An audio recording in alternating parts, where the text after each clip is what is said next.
నమస్తే, welcome to Disha TV. ప్రస్తుతం మనం హైదరాబాద్లోని నిజాం కాలేజ్ ముందటున్నాం. ఇక్కడ ప్రధానంగా తెలంగాణ కాంగ్రెస్ పార్టీ అయితే మాత్రం కేంద్ర ప్రభుత్వ విధానాలపై కూడా ప్రధానంగా ఇక్కడ ప్రొటెస్ట్ చేస్తుంది. వరుసగా ఈ మధ్యకాలంలో గ్యాస్ కొరత ఏర్పడుతుంది, దాంతోపాటు యుద్ధం కారణంగా కూడా భారత్పై ప్రభావం పడుతుంది. ఇక మరిన్ని అంశాలు కూడా తెరపైకి వచ్చిన సందర్భంలో ప్రధాని మోడీ పైన అలాగే కేంద్రాన్ని ఉద్దేశించి మాత్రం ఈ యొక్క నిరసన కార్యక్రమాలు చేపడుతున్నారు. మనతో పాటు కాంగ్రెస్ సంబంధించిన నాయకులు శ్రీకాంత్ గారు ఉన్నారు. వారి అభిప్రాయం కూడా తెలుసుకుందాం. ఏం చెప్తారు ఈ ప్రొటెస్ట్ ద్వారా? ప్రభుత్వం నుండి కానీ అలాగే పార్టీ నుండి కేంద్రానికి ఏం చెప్పదలుచుకున్నారు?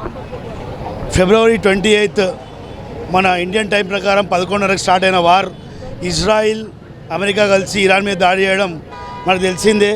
ఈ దాడి జరిగేటప్పుడే మన సెంట్రల్ గవర్నమెంట్ ఏం చెప్పిందంటే మన దగ్గర 70 నుంచి 75 రోజులు నిలబడే సరుకులు ఉన్నాయి, ఎటువంటి ప్రాబ్లం లేదని చెప్పిన కేంద్ర ప్రభుత్వం స్టార్ట్ అయిన 12 రోజులకే ఈరోజు గ్యాస్ కొరత చూస్తున్నాం. ఇలా చెప్పుకుంటూ పోతే కేంద్ర ప్రభుత్వం ఏ విషయంలో సక్సెస్ లేదు. కేవలం జుమ్లా చేయడంలో భారతీయ జుమ్లా పార్టీ అని కేంద్రంని ఆల్రెడీ ఖాళీ మోదీ గారు ఏం చేసినా టైంపాస్ తప్ప ఆయన దేశ ప్రజలకు కానీ చేసింది ఏమీ లేదు. ఆయన కేవలం అదానీ అంబానీకి కాంట్రాక్ట్ ఇవ్వడం బిజీ ఉంటారు, దాని తప్ప దేశ ప్రజలను పట్టించుకునే నాదులే లేడు.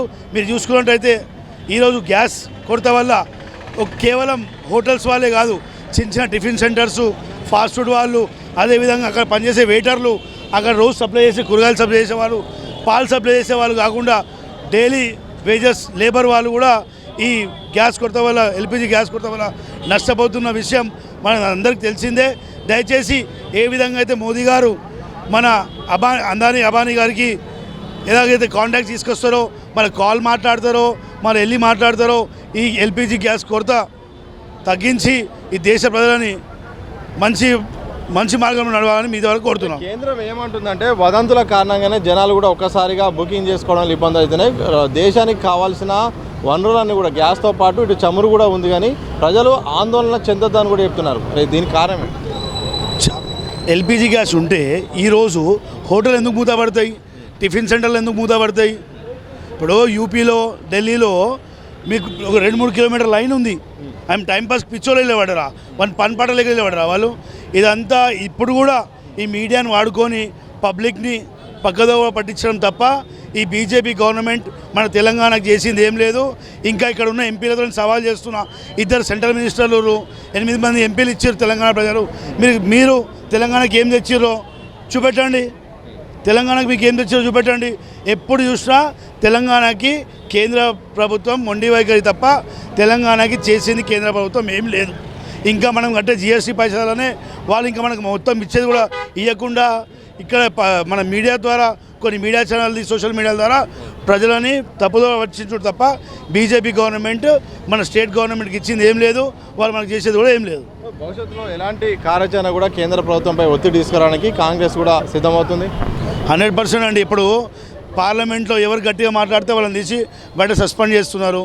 కానీ మా ధర్నాలు, ఈ బీజేపీ గవర్నమెంట్ చేసే ఈ తీసుకునే ఏకైక డిసిషన్స్ కూడా మేము ఒప్పుకునే పరిస్థితి లేము. మేము బీజేపీ గవర్నమెంట్ మీద పోరాడుతూనే ఉంటాం.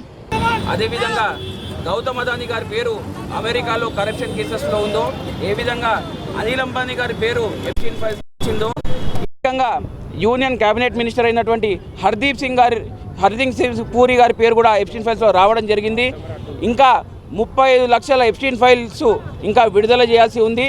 మీరు అర్థం చేసుకోవచ్చు దాంట్లో ఇంకా ఎన్ని రహస్యాలు దాగున్నాయో. నరేంద్ర మోదీ గారు ఈ విషయాలన్నిటి మీద భయపడుతూ ఈరోజు డొనాల్డ్ ట్రంప్ గారికి సరెండర్ అయి ఉన్నారు. కాబట్టే మేము నినాదం తీసుకున్నాము, our prime minister is compromised. కాబట్టే మీరు చూస్తున్నారు ఈరోజు భారతదేశం ప్రపంచంలోనే అత్యంత బలశాలమైనటువంటి అత్యంత పెద్ద ప్రజాస్వామిక దేశము. మరి అటువంటి ప్రజాస్వామిక దేశానికి మరొక దేశం ఆదేశాలు ఇవ్వడము ఎంతవరకు సమంజసం? ఈరోజు ప్రతి ఒక్క భారతీయుడు కూడా చాలా విలపిస్తున్నాడు. అమెరికా భారతదేశానికి ఏ విధంగా పర్మిషన్ ఇస్తుంది? కేవలం మీకు 30 రోజులు గడిపిస్తున్నాము రష్యా నుంచి ఆయిల్ కొనుక్కోవడానికి చెప్తుంది. మన సాటి దేశమైనటువంటి అమెరికా మనకెట్లా పర్మిషన్ ఇస్తుంది? మనం సొంత నిర్ణయాలు తీసుకోలేకుండా ఉన్నామా? ఇంకోవైపు నరేంద్ర మోదీ, ఇంకోవైపు డొనాల్డ్ ట్రంప్ చెప్తాడు పాకిస్తాన్తో కూడా యుద్ధం నేను ఆపించిన అని చెప్పి. దాని మీద కూడా మరి నరేంద్ర మోదీ ఏమీ మాట్లాడు.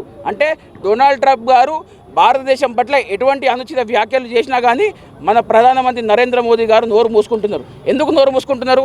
వారు ప్రధానమంత్రి గారు డొనాల్డ్ ట్రంప్ గారికి సరెండర్ అయి ఉన్నారు. కాబట్టే ఈరోజు నోరు మూసుకుంటున్నారు.